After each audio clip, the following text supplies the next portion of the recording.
कर्पूरे गौरं करुणावतारं संसारे सारं भुजगेन्द्रहारं सदा वसन्तं हृदयारविन्दे नमामि भवं भवानी सहितं नमामि भवं भवानी सहितं। नमस्कार विद्यार्थियों, बहुत बहुत स्वागत है आपका, बहुत बहुत अभिनंदन है। वर्ण विचार के जिस प्रकरण को हम अध्ययन कर चुके हैं, आज हम अपनी इस कक्षा में उसका दोहरान करेंगे, कुछ सामान्य बातों का और कुछ विशेष बातों का जो परीक्षा में आने योग्य हैं। मानो कि बहुत ही इम्पोर्टेंट है, विभिन्न परीक्षाओं में ये बातें पूछी गई हैं। और आज की हमारी कक्षा बहुत ही कॉमन क्लास है, जो कि सिर्फ रीट पात्रता परीक्षा में नहीं बल्कि तृतीय श्रेणी अध्यापक भर्ती परीक्षा, सेकंड ग्रेड परीक्षा, स्कूल व्याख्याता परीक्षा और यहाँ तक कि कक्षा 11-12 की परीक्षाओं में भी यहाँ से प्रश्न पूछे जाते हैं। तो हम एक त्वरित रैपिड रिवीजन इसका करेंगे। वर्ण विचार में हमने देखा कि शुरुआत हमारी होती है भाषा से। किसी भी भाषा का अपन व्याकरण अध्ययन करते हैं तो सबसे पहले हमें पता होना चाहिए कि भाषा क्या होती है। भाषेते अनेन इति भाषा, यानी जिसके द्वारा हम अपनी अभिव्यक्ति करते हैं वही भाषा होती है। अपने विचारों को अभिव्यक्त करने का माध्यम ही भाषा है। और भाषा के हमने देखे कि दो प्रकार होते हैं, एक लिखित है, दूसरा मौखिक है। अब लिखित वो है जो लिपिबद्ध है और मौखिक वो है जो ध्वनिबद्ध है। इसी प्रकार आगे हमने देखा कि भाषा के दो प्रकार हैं।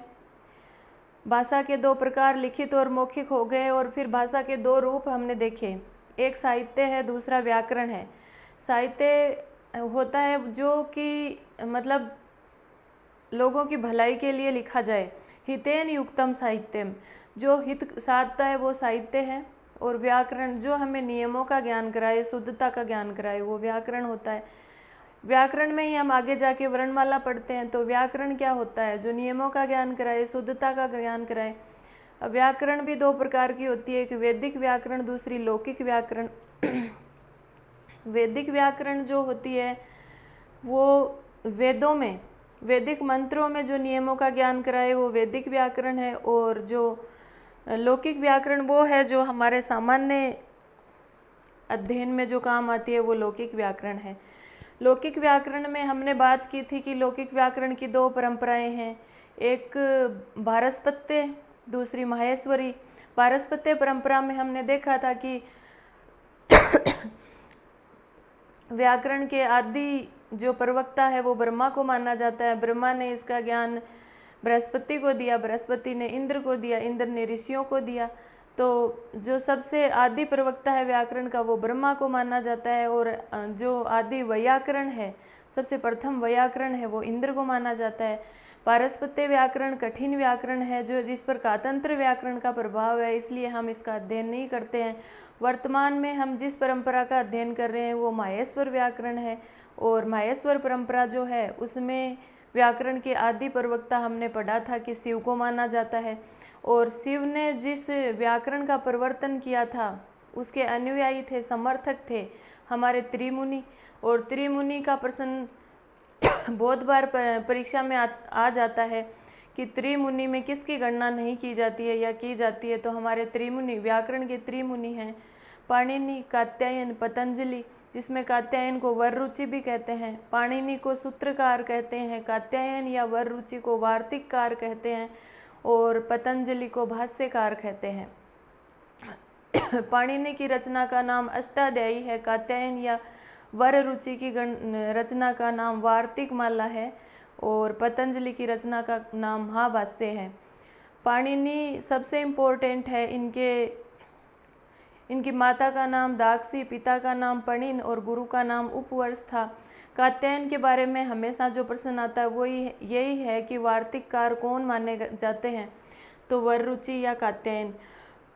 पाणिनि को सूत्रकार इसलिए कहते हैं क्योंकि अष्टाध्यायी में सिर्फ सूत्र ही सूत्र हैं और सूत्रों को सरल भाषा में जिनकी व्याख्या जिन्होंने की है वो वार्तिककार वररुचि हैं। और फिर वररुचि के बाद वापस फिर से पाणिनि के सूत्रों की ही को ही सही एवं प्रामाणिक सिद्ध करने के लिए जो महाभाष्यकार पतंजलि हुए, तो पतंजलि ने जो रचना लिखी वो है महाभाष्य, इसलिए इनको भाष्यकार कहते हैं। पतंजलि के बारे में प्रसिद्ध है मुनि नाम यथोत्तर प्रमाण्यम, यानी इन तीनों मुनियों में जो श्रेष्ठ माने जाते हैं वो पतंजलि, यानी इनकी बात को ज़्यादा प्रामाणिक माना जाता है क्योंकि इन्होंने पाणिनि के सूत्रों को ही प्रामाणिक माना है। पतंजलि के बारे में प्रसिद्ध है कि पतंजलि का जो वास्तविक नाम है वो ऐहिक है, इन्हें गौणिका सूत्र भी कहा जाता है। पतंजलि ने जो महाभाष्य लिखा है उसमें 83 या 84 आहनिक है। तो ये बात हो गई हमारे त्रिमुनियों की। इसके बाद जो त्रिमुनि हैं इनके अलावा भी कुछ हमारे व्याकरणाचार्य हुए हैं जिनकी रचनाएं पूछी जाती है, जैसे वरदराजाचार्य की लघु सिद्धांत कौमुदी एक आधारभूत ग्रंथ है और भट्टोजी दीक्षित की व्याकरण सिद्धांत कौमुदी भी एक आधारभूत ग्रंथ है। इसके बाद हमने देखा था कि शिव के जो डमरू वादन से 14 चतुर्दश ध्वनियाँ उत्पन्न हुई, उन्हें सूत्रों में पिरोया पाणिनि जी ने, और पाणिनि जी ने इनको सूत्रों में पिरोकर जो 14 सूत्र बनाए वो माहेश्वर सूत्र कहलाए। और माहेश्वर सूत्रों का अध्ययन हमने क्रम से किया था। और माहेश्वर सूत्रों में जो प्रश्न हमारे लिए परीक्षा में बनते हैं या पूछे गए हैं वो इस प्रकार हैं। माहेश्वर सूत्रों की संख्या कितनी है, तो चतुर्दश या 14 है। दूसरी बात, माहेश्वर सूत्रों से संबंधित बातें ये है कि माहेश्वर सूत्रों के अन्य नाम, तो चूँकि ये शिव के मुख से उत्पन्न हुए हैं इसलिए इन्हें शिव सूत्र जालम भी कहते हैं, इन्हें वर्ण समामनाएं भी कहते हैं, और इनसे प्रत्याहार बनाए जाते हैं इसलिए इन्हें प्रत्याहार सूत्र भी कहते हैं। तो ये हमारे माहेश्वर सूत्रों की बात है। अब माहेश्वर सूत्रों में से ये पूछा जाता है कि प्रत्याहारों की संख्या कितनी है, तो प्रत्याहारों की संख्या 42 है, द्विचत्वारिंशत्। अब हमने देखा था कि माहेश्वर सूत्रों में जो इत्संज्ञक वर्ण थे, जो अंतिम जो वर्ण था, माहेश्वर सूत्रों से संबंधित सूत्र है आदिरंतेन संहिता, और माहेश्वर सूत्रों का जो अंतिम वर्ण है वो है इत्संज्ञक। तो कई बार प्रश्न परीक्षा में पूछा जाता है, विद्यार्थियों ध्यान देना, ये प्रश्न कई बार परीक्षा में आया हुआ है। इत्संज्ञक वर्ण,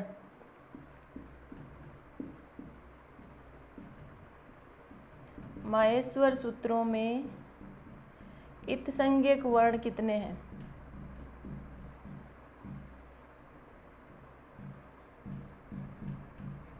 तो हमने देखा था कि माहेश्वर सूत्रों की संख्या चतुर्दश है और माहेश्वर सूत्रों में जो अंतिम वर्ण है वो इत्संज्ञक है। तो सब में एक एक वर्ण इत्संज्ञक हो जाएगा, तो इस प्रकार हमारे 14 वर्ण इत्संज्ञक हो जाएंगे। लेकिन अगर आप 14 वर्ण इत्संज्ञक करते हो तो आपका प्रश्न पूरी तरह से गलत चला जाएगा, क्योंकि माहेश्वर सूत्रों में इत्संज्ञक वर्णों की संख्या 15 है, यानी 15 है। क्यों है? क्योंकि एक तो अंतिम जो वर्ण है वो तो इत्संज्ञक है ही, जैसे ऐ ऊणे में अण इत्संज्ञक है और फिर उसका लोप हो जाता है। रील रिका में क इत्संज्ञक है, एव अंग में अंग इत्संज्ञक है, ऐ औ च में च इत्संज्ञक है। लेकिन अंत में जब आप देखते हो ना, है ये वह ट लैण, तो लैण जो सूत्र है इसमें लय में जो ए है, लय में जो ए है उसकी इत संज्ञा होती है उपदेश से अजनुनासिक इत से। तो जो माहेश्वर सूत्रों में लण जो सूत्र है उसमें अणय की तो इत संज्ञा होती है, लेकिन लय के ए की इत संज्ञा होती है। ये बात आप विशेष रूप से ध्यान रखिएगा कि माहेश्वर सूत्रों में अंतिम वर्ण के अलावा किस वर्ण की इत संज्ञा होती है, तो लय सूत्र में लय के ए की इत संज्ञा होती है। तो माहेश्वर सूत्रों में इत संज्ञक वर्ण कितने हो गए? 15। और माहेश्वर सूत्रों में प्रत्याहारों की संख्या हो गई 42 या द्विचत्वारिंशत्, क्योंकि संख्या ज्ञान भी हमारे परीक्षा में आता है। अब देखिए माहेश्वर सूत्रों में आगे हमने देखा था वर्ण विभाजन। तो वर्णों का विभाजन आपसे पूछा जाता है, माहेश्वर सूत्रों के आधार पर वर्णों की संख्या कितनी है? आपसे पूछा जाए माहेश्वर सूत्रों के आधार पर वर्णों की संख्या तो वर्णों की संख्या देखिए कितनी है, हमें रटना नहीं है। हमने देखा था माहेश्वर सूत्रों के आधार पर स्वर कितने हैं? 9। कौन कौन से स्वर हैं? ए, ई, उ, री, लृ, ए, ओ, आई और औ। इस प्रकार 9 हमारे स्वर थे। इनमें से हमने देखा था ये 5 जो हैं ये मूल स्वर, ये 5 ए, ई, उ, री, लृ हमारे मूल स्वर कहलाते हैं। ए, ओ, आई, औ ये हमारे संयुक्त स्वर कहलाते हैं।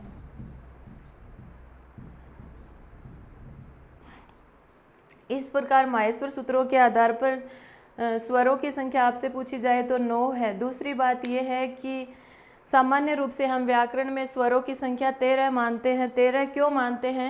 ए का दीर्घ रूप आ होता है, ई का दीर्घ रूप ई होता है, उ का दीर्घ रूप उ होता है और री का दीर्घ रूप री होता है और लृ का कोई दीर्घ रूप नहीं होता। ये प्रश्न भी कई बार परीक्षा में आया हुआ है कि जो मूल या जो हरीश्वर स्वर हैं, इन्हें हरीश्वर स्वर भी कहते हैं, उनमें से कौन सा वर्ण दीर्घ नहीं होता? तो लृ है।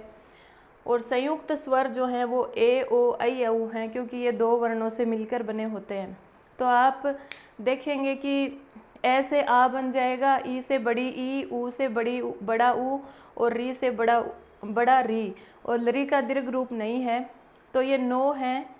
जो 9 स्वर हैं उसमें 4 इनके दीर्घ रूप बना दोगे, आ, ई, उ, री, तो कुल मिलाकर स्वर कितने हो जाएंगे? 13। तो स्वरा भवंती या अच भवंती, स्वर होते हैं, अच होते हैं। इस प्रकार का प्रश्न अगर पूछा जाता है तो संख्या आपको पहले 9 चूज करनी है। पहला ऑप्शन, पहला विकल्प आपका 9 होगा। 9 अगर ऑप्शन में आपको नहीं मिलता है तो आप 13 करेंगे या 13 करेंगे। अब माहेश्वर सूत्रों के आधार पर व्यंजन कितने हैं? तो व्यंजनों की संख्या हमने देखी थी कि स्पर्श व्यंजन है 25। तो 25 कादयो मावसानाम स्पर्शा, कैसे मैं तक स्पर्श व्यंजन 25 हैं। अंतस्थ व्यंजन 4 हैं, यह व रल, और उष्म व्यंजन 4 हैं, श और है। इस प्रकार से 25 और 4 29 और 4 33 हमारे व्यंजन हो जाएंगे और 9 हमारे स्वर हो जाएंगे। तो माहेश्वर सूत्रों के आधार पर 33 और 9 42 वर्ण हो जाएंगे टोटल। तो माहेश्वर सूत्रों के आधार पर वर्णों की संख्या कितनी हो जाएगी? 42 द्विचत्वारिंशत्। इसके अलावा हमने देखा था कि 42 स्वर ये अपने वर्णों की गिनती के बाद कुछ वर्ण हम इस तरह के पढ़े थे, जैसे कुछ संयुक्त स्वर हैं वो तो हमने पढ़ लिए 4, कुछ संयुक्त व्यंजन भी है। संयुक्त व्यंजन कौन कौन से हैं इनका भी आपको पता होना चाहिए। जैसे 6, अब 6 किसका बना होता है? ये भी कई बार परीक्षा में पूछ लिया जाता है। क, श और ए, ये 6 हो गया। त्रय का निर्माण कैसे हुआ है? तय, र और ए, मतलब तय हलंत है, र पूर्ण है, र में स्वर है, श में भी स्वर है। इसी प्रकार ज्ञ, ये भी एक संयुक्त व्यंजन है।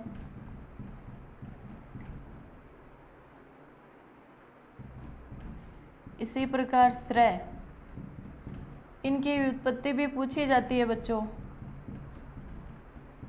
इसी प्रकार एक आता है दे, द, य और ए, ये हमारे संयुक्त वर्ण हो गए। इसके अलावा हमने पढ़े थे अयोगवाह वर्ण। तो अयोगवाह में कौन कौन से वर्ण आते हैं देखिए।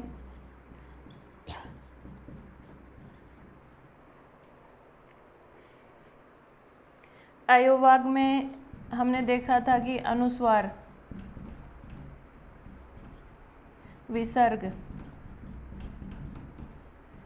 देखिए ये अनुस्वार और विसर्ग किसी ना किसी स्वर के साथ ही लगते हैं। इस तरह से क में ए है और फिर विसर्ग लगता है, इसी प्रकार से क में ए है और अनुस्वार लगता है। तो ये कौन से अयोगवा हो गए? अयोगवा है, स्वर हो गए। इसके अलावा अयोगवा है, व्यंजन है। हमने देखा था जिह्वा मूल्य, उपदमानीय,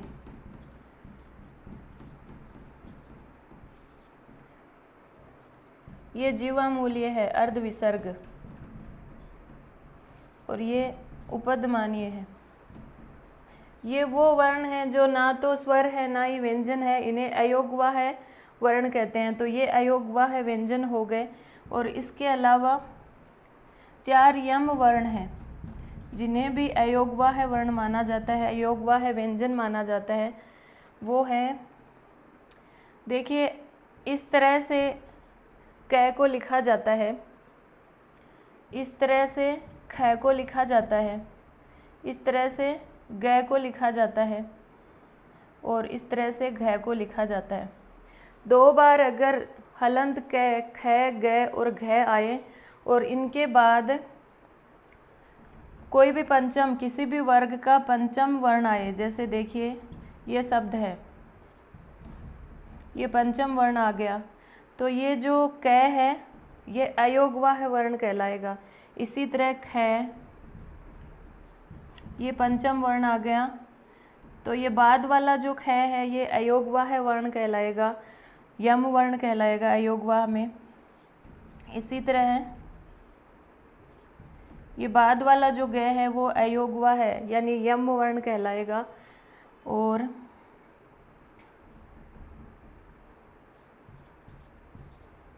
इसी तरह घ में नए बाद में आने से बाद वाला घ जो है वो यम वर्ण या अयोगवा है वर्ण कहलाएगा। तो ये कम, खम, गम और घम, ये 4 यम वर्ण हैं। तो अयोगवा वर्ण कौन कौन से हैं? 2 तो अयोगवा है, स्वर हैं, अनुस्वार और विसर्ग, और 3 प्रकार के ये अयोगवा है व्यंजन है, जिह्वा मूल्य, उपदमानीय और यम वर्ण। यम वर्ण 4 माने जाते हैं, कम, खम, गम और घम। इसके बाद हम देखते हैं कि जो माहेश्वर सूत्रों के आधार पर वर्ण विभाजन के बाद एक आती है पाणिनीय शिक्षा।